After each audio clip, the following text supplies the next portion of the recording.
আশা করি আপনারা সবাই এই নিরামিষ রেসিপিটি একবার হলেও ট্রাই করবেন। যারা পেঁয়াজ রসুন খেতে পছন্দ করেন না তাদের পক্ষে একদম পারফেক্ট একটা রেসিপি। এটা টেস্টিও যেমন আর হেলদিও বটে। নমস্কার, আপনারা এখন দেখছেন রান্না ভালোবাসি। রান্না ভালোবাসির আরও একটা নতুন রেসিপিতে সবাইকে স্বাগত জানাই।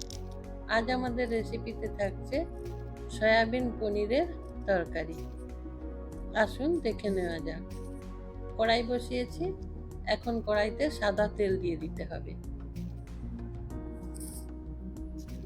2 থেকে 3 টেবিল চামচ তেল দিয়ে দেব। আর এখানে সরষের তেল ব্যবহার করব না, সাদা তেলই ব্যবহার করতে হবে। তেল গরম হয়ে গেলে 1/2 চামচ গোটা জিরে দিয়ে জিরেটা সুন্দর গন্ধ বেরোনো পর্যন্ত ভেজে নেব।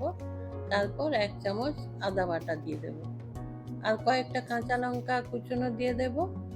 এটা আপনারা আপনাদের টেস্ট বুঝে লঙ্কাটা ব্যবহার করবেন, যে যেমন ঝাল খাবেন সেই বুঝে লঙ্কার পরিমাণ দেবেন। এখানে লঙ্কা কুচনোর পরিবর্তে বাটা লঙ্কাও ব্যবহার করতে পারেন। আদা লঙ্কা ভালো করে কষিয়ে নিয়ে এখানে 2টো টমেটো ছোট ছোট করে কাটা সেটা দিয়ে দেব। দিয়ে আবারও ভালো করে কষিয়ে নিতে হবে। টমেটো ততক্ষণই কষাবো যতক্ষণ না টমেটো নরম হচ্ছে। তার জন্য কিছু সময়ের জন্য ঢেকে দেব, 2 থেকে 3 মিনিট ঢেকে দেব। প্লিজ আপনারা লাইক দিয়ে ভিডিওটা কন্টিনিউ করুন। ঢাকা খুলে আবারও ভালো করে নাড়াচাড়া করব। আর টমেটো তাড়াতাড়ি নরম হয়ে যাওয়ার জন্য এখানে আমি অল্প পরিমাণে নুন ব্যবহার করব। রেসিপির পুরো নুন এখানে ব্যবহার করব না, অল্প পরিমাণে দেব। পরে আবার আমি নুন ব্যবহার করব, টেস্ট করে নিয়ে পরে নুন দেব আবার।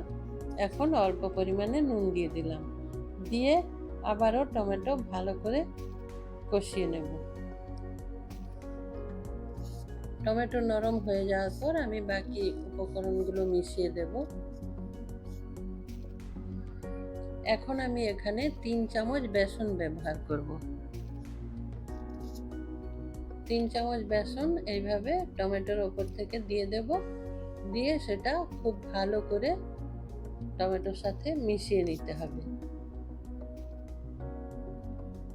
একটু সময় নিয়ে সব মশলার সাথে বেসন মিশিয়ে নেব।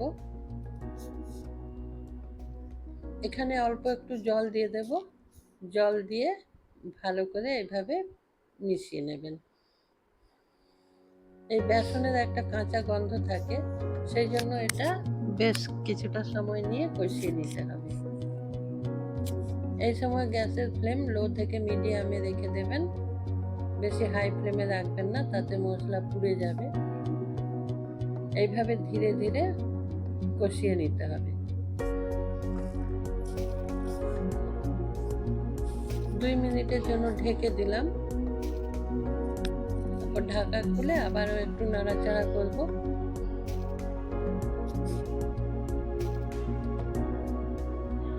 এটা ভালো করে ভেজে নিয়ে তারপর বাকি সব মশলা ব্যবহার করব।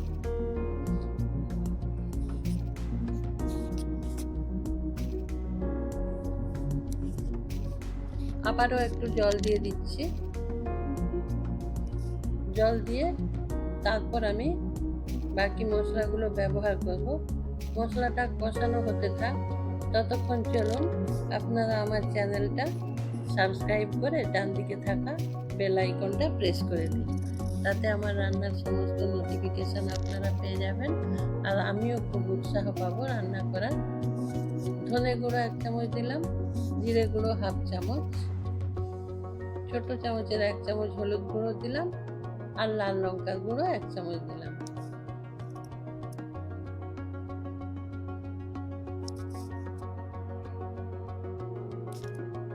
অল্প পরিমাণে চিনি দিলাম। নিরামিষ রেসিপি একটু মিষ্টি মিষ্টি হলে সেটা বেশ খেতে ভালো লাগে।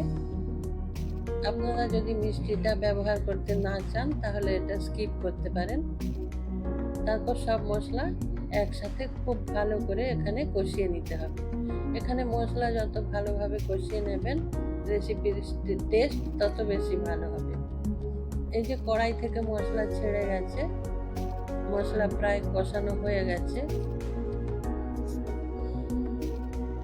এরপর একটা ক্যাপসিকাম ছোট ছোট করে কেটে রাখা ওটা দিয়ে দেব। ক্যাপসিকাম দিয়ে আবারও মশলার সাথে ভালো করে মিশিয়ে নিতে হবে।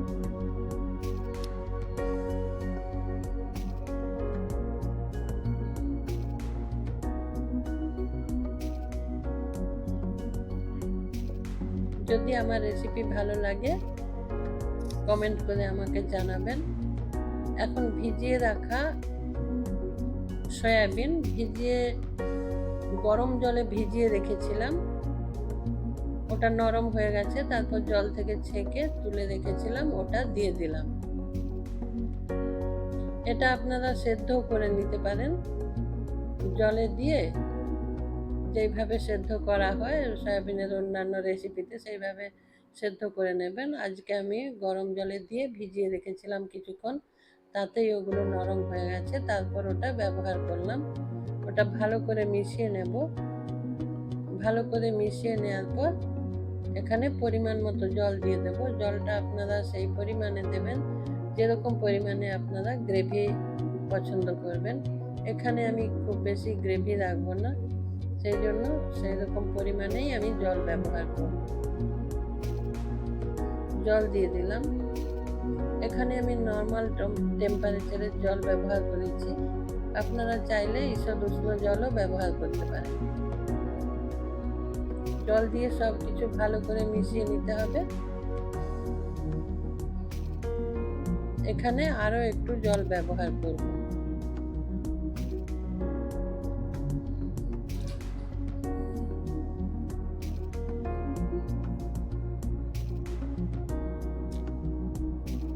জল দিয়ে সব কিছু এইভাবে মিশিয়ে নেবেন। তারপরে 5 মিনিটের জন্য ঢেকে দেবেন। ঢেকে গ্রেভি যখন ফুটে যাবে তখন ঢাকা খুলে এটা ভালো করে একটু নাড়াচাড়া করে দেবেন। তারপর ওদিকে 300 গ্রাম পনির, ওটা হাত দিয়ে রাফলি ভেঙে নেওয়া হয়েছে। ওটা গ্রেট করার কোনো দরকার নেই, হাত দিয়ে ভেঙে নিলেই হবে। এই যে দেখুন এইভাবে আমি ভেঙে নিয়েছি। তারপর ওটা সয়াবিনের মধ্যে দিয়ে দিতে হবে। দিয়ে ভালো করে মিশিয়ে আবারও ঢেকে কিছুক্ষণ রান্না করে নিতে হবে।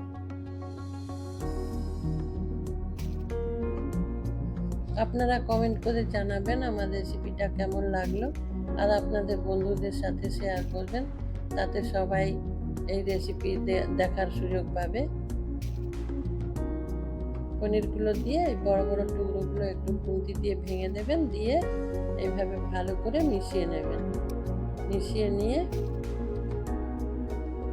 নুন টেস্ট করে আবারও নুন দিয়ে দেবেন, প্রয়োজন পড়লে দিয়ে দেবেন।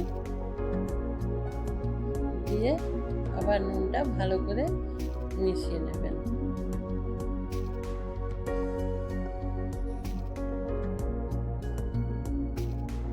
খুব টেস্টি একটা রেসিপি, একদম প্রোটিন ফাইবার সব কিছু পাবেন এই একটা রেসিপির মধ্যে। তারপর ঢেকে দেব 5 মিনিটের জন্য। 5 মিনিট পর রান্না প্রায় হয়ে এসেছে। এইভাবে কিছুক্ষণ নাড়াচাড়া করতে হবে, 2 থেকে 3 মিনিট এইভাবে নাড়াচাড়া করে নেব।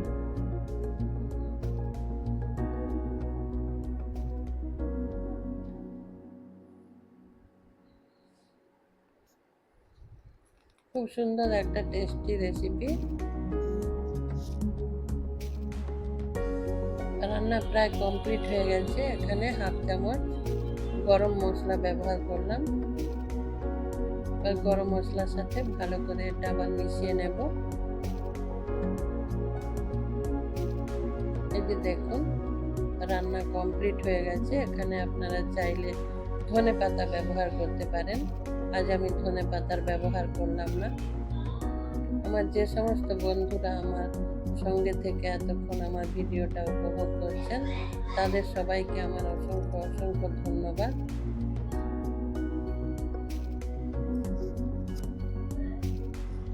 ভালো থাকবেন সবাই, সুস্থ থাকবেন। নমস্কার।